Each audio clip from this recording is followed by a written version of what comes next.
Bueno, clase, pues esta vez vamos a hablar acerca de la voz pasiva.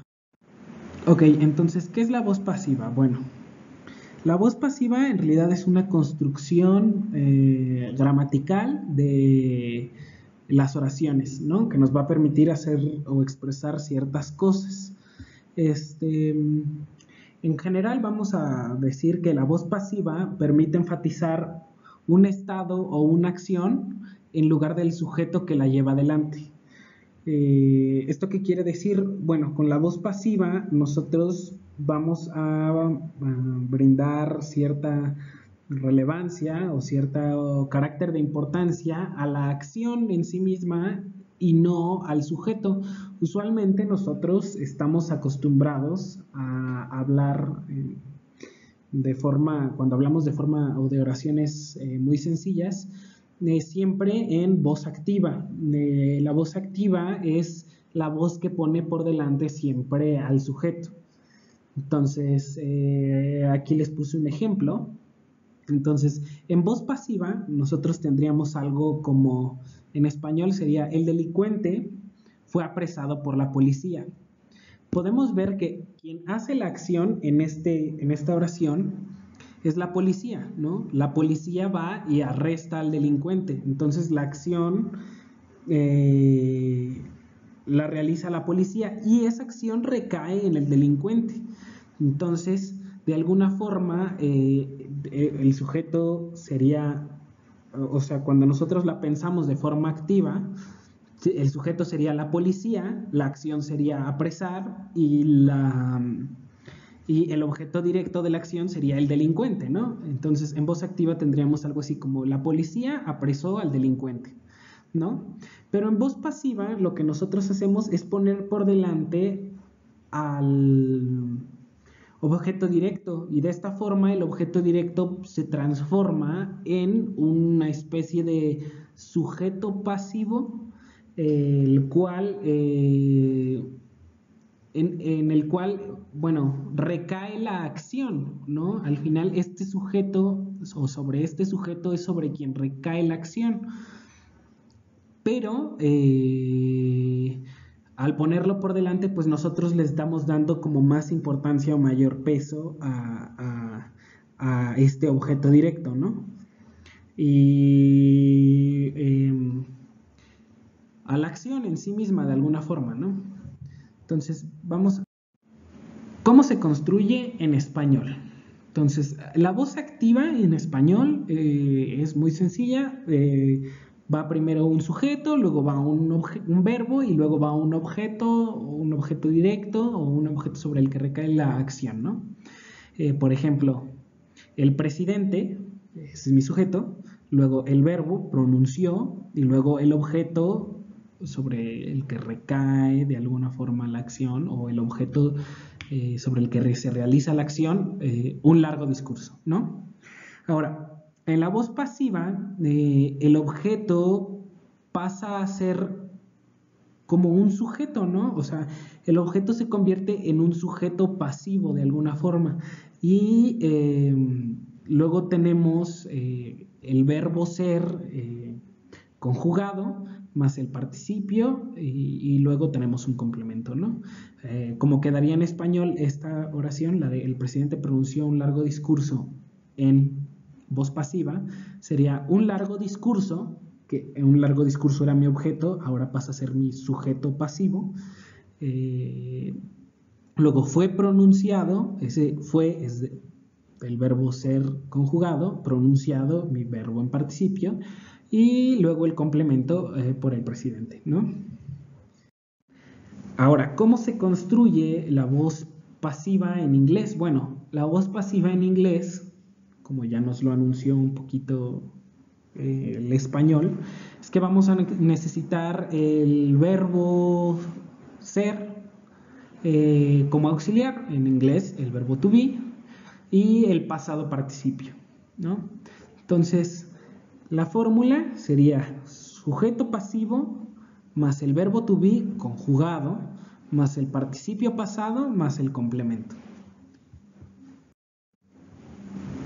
Ok, entonces un ejemplo, tomemos en cuenta esta fórmula y vamos a revisar el ejemplo, vamos a revisar la traducción, vamos a revisar la voz activa y igual la traducción de la voz activa, ¿no? Entonces, el sujeto pasivo, en voz pasiva, the house, ¿no? Luego el verbo to be en pasado, was. Luego el participio pasado, built. Y el complemento, in the 1975, ¿no? Entonces, esto en español sería the house, la casa, was, fue, built, construida, y in the 1975, en el 75. Ahora, ¿cómo se vería la voz activa?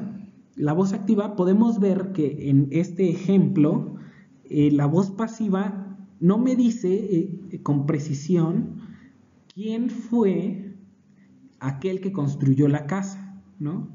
De alguna forma el sujeto está indeterminado. Entonces le puedo poner someone, alguien, ¿no? Alguien es un sujeto indeterminado. Someone built the house in 1975, ¿no?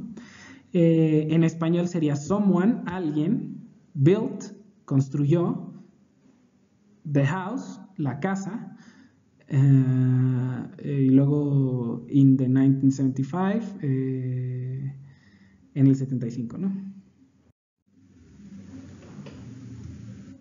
Ahora, ¿cómo transformar una oración activa a una oración pasiva, ¿no? Y más o menos va a funcionar igual, ¿no? Solo que tendríamos que pensar en el ejemplo, pues al revés, ¿no? Para pensar en el contrario, cómo transformar una voz pasiva en una voz activa. Pero bueno, primero, el objeto directo de la oración activa, es decir, el objeto sobre aquel que recae la acción del sujeto en la voz activa, pasa a ser el sujeto de la voz pasiva. A este comúnmente en los libros se le suele llamar sujeto pasivo, ¿no? Porque de alguna forma pasa de ser el objeto directo a un sujeto, pues, en voz pasiva, ¿no? Luego, el segundo paso sería que el verbo principal se sustituye por el auxiliar to be en el tiempo del verbo principal, es decir, conjugo el verbo principal to be, conjugo el verbo auxiliar to be en el tiempo en el que estaba el principal. Es decir, si yo tenía construyó la casa en 1975, alguien construyó la casa en 1975, ese construyó es mi verbo principal y está en pasado. Entonces lo que hago es que el verbo to be lo paso a el tiempo pasado, was, ¿no? Luego se agrega el verbo principal en participio. El verbo principal construyó built, built, lo paso al participio y lo agrego, ¿no? Entonces sería built. Y luego el sujeto de la oración principal pasa a ser complemento agente de la pasiva, es decir, si había un sujeto en mi oración activa, pues este pasa a ser un complemento de la oración pasiva, ¿no? O sea, como que se invierten los roles. Básicamente, lo que estoy tratando de decir con todo esto es que el que era mi objeto directo pasa a ser mi sujeto, y el que pasa a ser mi sujeto pasa a ser de alguna forma un complemento. ¿Esto por dónde va o qué quiere decir? Bueno, lo que quiere decir más o menos es que aquel sobre el que se realiza la acción pasa a ser ahora como el principal de la oración. Y aquel que realizaba la acción pues deja de tener importancia y se pasa como complemento, ¿no? Entonces, esta es el paso 5 más bien es una nota, es que si se hace mención de un sujeto en específico en la voz activa, este normalmente cuando se pasa a la voz pasiva irá precedido por la preposición by, que significa por, ¿no? Entonces, vamos a ver un ejemplo, ¿no? Entonces, la voz activa tendría algo como: Mark Twain escribió el libro. En inglés, Mark Twain wrote the book, ¿no? En voz pasiva, el libro, que era mi objeto directo o aquel sobre el que recaía la acción, pasa a ser mi sujeto pasivo, ¿no? Entonces, primero pongo the book y luego va, como ya dijimos, el verbo auxiliar to be conjugado en el tiempo del verbo principal, que bueno, aquí wrote está en pasado, entonces va was, y luego le agrego el verbo principal pero en participio, written, y como se hace mención de un sujeto en la voz activa en específico, que es Mark Twain, le pongo by Mark Twain. En español, traducido sería algo así como the book, el libro, was written, fue escrito, by, por Mark Twain, ¿no? Ok, ahora, muchos ejemplos. Vamos a revisar aquí varios ejemplos, así rapidísimo. En estos no me interesa tanto revisar cómo sería la voz activa, sino que quiero más que se familiaricen con cómo es la voz pasiva. Y bueno, más o menos iría de esta forma, ¿no? Por ejemplo, el primero, the speech is written for the president. Entonces, the speech, el discurso, is written, fue escrito, for, para, the president, el presidente. El discurso fue escrito para el presidente. Podemos ver que si lo ordenáramos así en voz activa, podríamos decir que en realidad el presidente, de alguna forma, bueno, más bien aquel quien escribió el discurso para el presidente sería mi sujeto, aquel que realiza la acción, ¿no? Y ese iría como al inicio, no el discurso, que sería el objeto sobre el que recae la acción, o el objeto directo, ¿no? Entonces, podemos ver que, pues bueno, sí está en voz pasiva, ¿no? Luego, otro ejemplo, my wallet has been stolen. Mi cartera fue robada, ¿no? Entonces, igual pues, sucede lo mismo, o sea, si nosotros pensamos quién robó mi cartera, pues sería el ladrón, ¿no? O un ladrón o alguien, ¿no? Entonces, en una oración con voz activa normal, nosotros pensaríamos poner primero a alguien, someone stole my wallet, ¿no? O has stolen my wallet. Pero como podemos ver, en realidad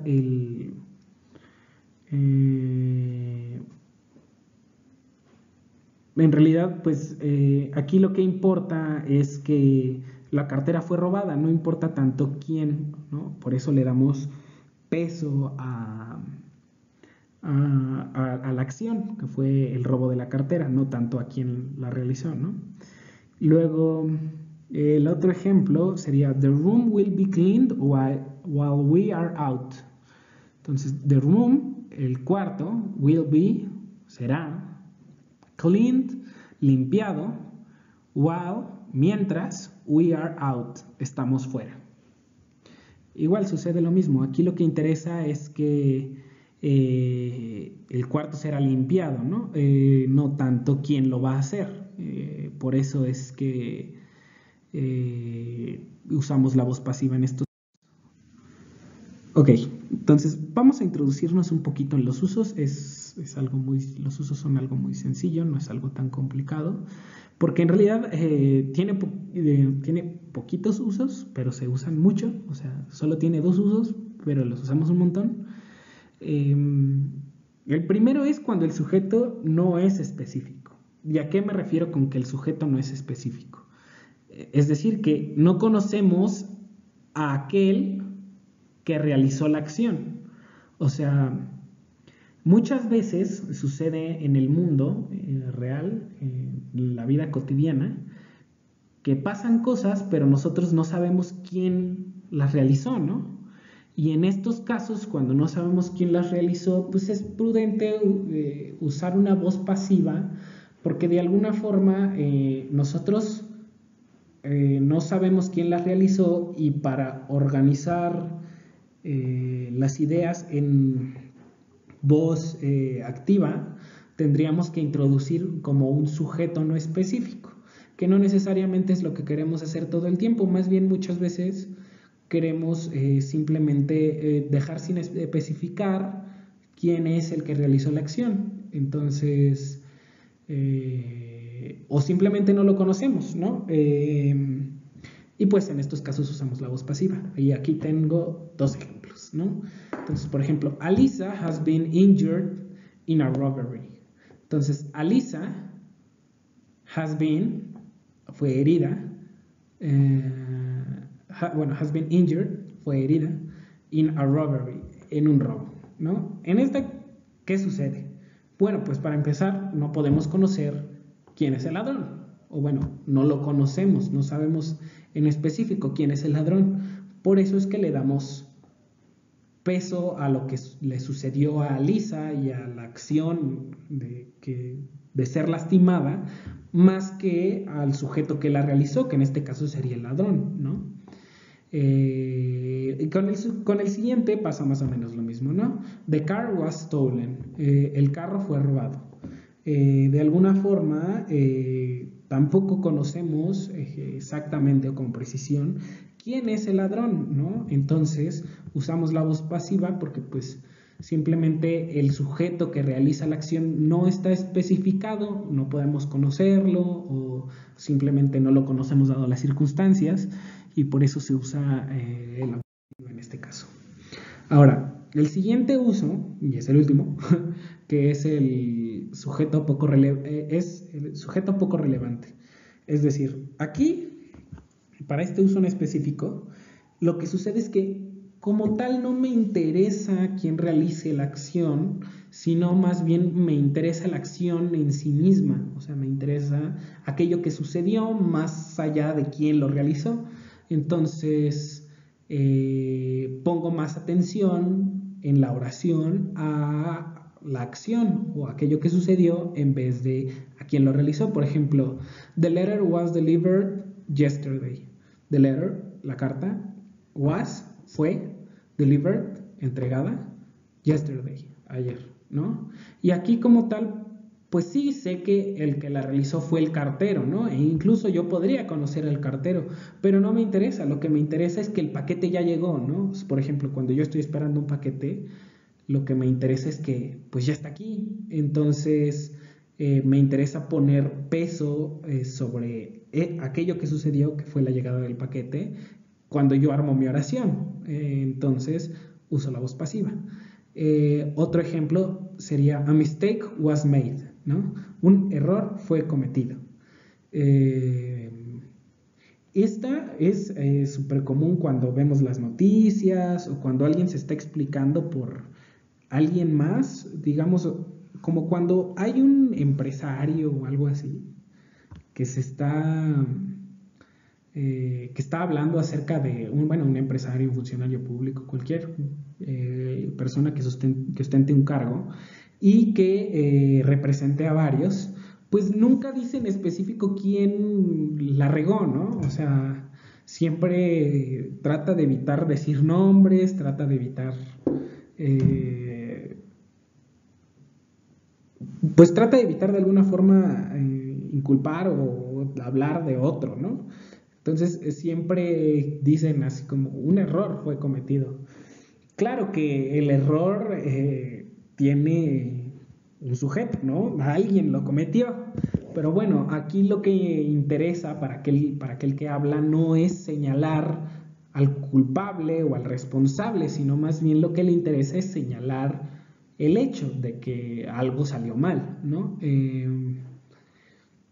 O admitirlo de alguna manera, ¿no? Entonces es por esto que aquí el sujeto pues de alguna forma no es relevante, aunque podamos conocerlo, o sea, aunque podamos conocer al sujeto, pues para la persona para la que habla no es importante, ¿no? Y pues ya, esos son los usos. En realidad son pocos, pero se usan, o sea, la voz pasiva se usa muchísimo, ¿no? Y aquí solo quiero agregar por último una nota. Esta nota es muy importante porque nos ayuda a entender que la voz pasiva no es utilizable para todos los verbos, ¿no? ¿Por qué? Bueno, porque existen verbos intransitivos. Ahora, ¿qué son los verbos intransitivos? Los verbos intransitivos son verbos que no llevan un objeto directo. ¿Por qué no llevan un objeto directo? Bueno, pues porque básicamente no lo necesitan. O sea, un objeto directo es aquel sobre el que recae una acción, pero hay algunos verbos bueno, hay algunos verbos los cuales pues de alguna forma su acción no recae sobre nada o un objeto en específico, ¿no? Entonces, pues con estos no podemos usar la voz pasiva porque para la voz pasiva necesitamos transformar, el primer paso para transformar una voz activa a una voz pasiva es transformar un objeto directo en un sujeto. Pero cuando el verbo no necesita, no requiere un objeto directo y por tanto no lo lleva en la oración, pues no puedo transformar el objeto directo porque simplemente no existe. Entonces, algunos ejemplos de verbos intransitivos en inglés son arrive, die y go. ¿Por qué? Bueno, arrive es llegar, ¿no? Entonces, cuando yo llego a algún lugar, pues en realidad mi acción no recae sobre el lugar sobre el que llego. De alguna forma no estoy la acción de que yo llegue a algún lugar o no cambia al lugar al que llegué, ¿no? Entonces, pues simplemente no necesita un objeto directo o su objeto directo no, bueno, más bien no lleva objeto directo, o sea, no lo necesita en la construcción gramatical y por tanto, pues no puedo transformar la voz pasiva, una oración que tenga como verbo principal el verbo arrive, ¿no? Luego die sucede pues más o menos lo mismo, ¿no? Die es morir y como tal, bueno, morir sí recae sobre alguien, ¿no? Recae sobre mí mismo, pero siempre el sujeto, siempre esta acción o bueno, este verbo recae sobre el que la realiza. Entonces, de alguna forma, o sea, la acción, o sea, no tiene un objeto directo, o sea, siempre es, o sea, si yo me muero, o bueno, si me muero, pues ya, o sea, no hay ningún objeto sobre el que recaiga esa acción más que en mí mismo, ¿no? No tiene otro objeto directo.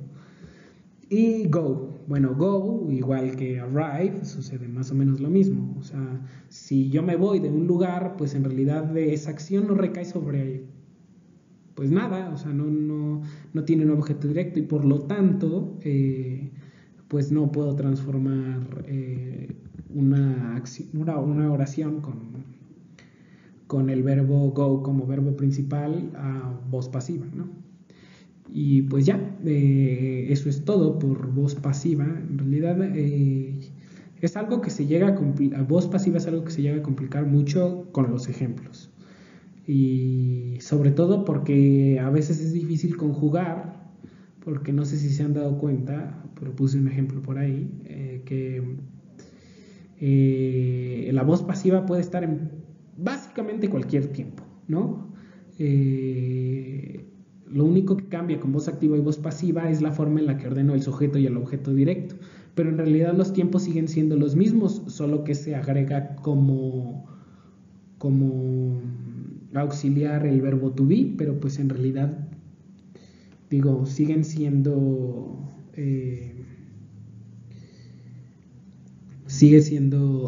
los mismos tiempos, ¿no? Entonces básicamente habría que repensar todos los tiempos, ya no para la voz activa, sino para la voz pasiva, ¿no? Y con esto de repensar me refiero a que pues prácticamente tendríamos que aprender a usar todos los tiempos con voz pasiva, ¿no? Pero al fin y al cabo es algo sencillo una vez que comprendemos el resto de los tiempos, o sea, si nosotros comprendemos el tiempo, pues la voz pasiva es básicamente hacer lo mismo que hacíamos con los tiempos, o bueno, con el tiempo, simplemente cambiando ahí el sujeto directo y el objeto directo, el lugar, y agregándole el to be como auxiliar, ¿no? Conjugado en la forma en la que requiera estar conjugado. Pero bueno, más allá de eso, pues no representa un problema, ¿no? Pero, eso sí, la voz pasiva nos brinda nos abre, o sea, una forma completa de hablar, ¿no? O sea, nos permite ahora poner pesos ya no siempre sobre el sujeto, pues siempre las fórmulas que habíamos visto hasta el momento siempre son el sujeto va primero, el sujeto va primero, el sujeto va primero, y de alguna forma eso remarca pues cierta importancia del sujeto, ¿no? O cierta relevancia así superior del sujeto sobre el resto, ¿no? Y esto justo lo que nos permite es pues brindarle importancia a otras cosas, al objeto directo, a la acción como tal, nos permite de alguna forma revalorizar los elementos de la oración y brindarle importancia a, a ciertas partes, ¿no?, de la oración. Y por eso es que la voz pasiva pues es una herramienta tan importante. También porque de alguna forma pues sí nos permite hablar de acciones, aunque no tengamos bien claro quién es el sujeto, ¿no? Y esta es la razón que voz pasiva se considera en inglés como un tema pues ya avanzado, o sea, porque ya se trata de un manejo, o sea, bueno, para manejar bien la voz pasiva ya no solo requieres de manejar bien la voz pasiva, sino el resto de los tiempos, ¿no? Y bueno, yo sé que es un choro, pero pues sí es importante remarcar la importancia vital de la voz pasiva como estructura gramatical, ¿no? Porque nos brinda pues nos brinda otra forma de expresar lo mismo, ¿no? Y de alguna forma nos permite expresarlo incluso con más riqueza, ¿no? Y bueno, pues eso sería todo por esta clase. Espero que todos estén bien y pues nos vemos en la siguiente.